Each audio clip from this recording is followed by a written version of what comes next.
Assalamualaikum warahmatullahi wabarakatuh. Sebelumnya perkenalkan, nama saya Martunis, mahasiswa Prodi PAI semester 8 Fakultas Tarbiyah dan Ilmu Keguruan IAIN Langsa. Saat ini saya sedang menjalankan program KKN berbasis media sosial. Jadi di video KPM di hari ini saya akan menjelaskan tentang video saya yang berjudul Semangat Pemuda dalam Aktivitas Pengajian. Sebelum lanjut ke pembahasan, saya akan bercerita sedikit tentang Kota Langsa.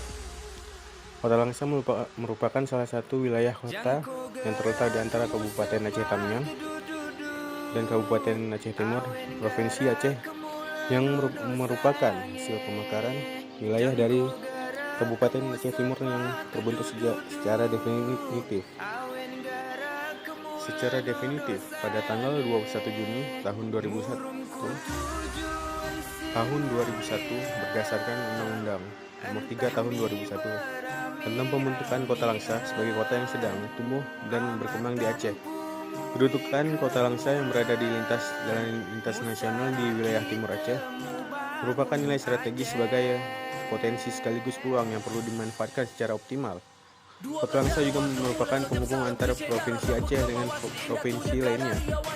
Dengan letak yang sangat strategis bisa menjadikan Kota Langsa sebagai kota yang mampu berkembang dalam meningkatkan perekonomian. Nah, setelah itu lanjut ke tempat.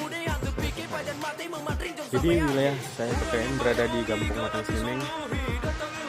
Matang Slimeng adalah sebuah kampung yang berada di Kecamatan Langsa Barat, Kota Langsa, yang terbagi menjadi 5 dusun, yaitu Dusun 1 Jempa, Dusun 2 Selana, Dusun 3 Melu, Dusun 4 Pula, dan Dusun 5 Bangkawali. Pemuda Matang Slimeng merupakan pemuda yang sangat aktif dalam berbagai kegiatan kampung. Salah satunya dalam kegiatan keagamaan seperti Maulid Nabi besar Muhammad SAW, Tahun Baru Islam 1 Muharram, pengajian, dan lain-lain. Dengan seiringnya dan kemauan para pemuda serta dukungan masyarakat setempat, akhirnya pengajian ini sebagai aktivitas rutin mingguan, bulanan, bahkan tahunan bagi para pemuda di sini. Selain itu, mereka menganggap bahwa dengan adanya pengajian dapat menjalin silaturahmi dengan sesama pemuda sekitar dan saling bertukar pendapat atau gagasan tentang apa yang belum mereka ketahui, terlebih dalam pengetahuan agama. Dan tak hanya itu saja, mereka lebih banyak berdiskusi dan mengemukakan pendapat masing-masing sebagai ada kebiasaan pemuda guna mempersiapkan kemajuan di masa yang akan datang. Jadi dahulu pengajian ini hanya dihadiri segelintir orang saja, tak lebih dari 10 pemuda. Namun dengan seiring berjalannya waktu, alhamdulillah setiap tahun semakin bertambah. Hingga saat ini terdapat 50 pemuda. Bagi mereka, pengajian merupakan sebuah wadah untuk menambah ilmu, terutama ilmu agama, dan sebagai wadah untuk mengadakan beberapa kegiatan positif lainnya. Dan tujuan dari pengajian ini adalah untuk mengupayakan tercapainya cita-cita generasi muda ke arah perbaikan di bidang pendidikan dan kesejahteraan, serta terbinanya kehidupan beragama di kalangan mereka. Selain itu, juga untuk mempererat ukhuwah Islamiyah antara para generasi muda, mendidik mereka agar menjadi manusia yang berakhlak mulia, bertakwa, menghayati dan mengajarkan ajaran Islam, serta terhindar dari lingkungan yang negatif, sehingga pada akhirnya mereka memiliki kepribadian yang bertanggung jawab terhadap pendidikan bangsa, keluarga, dan masyarakat.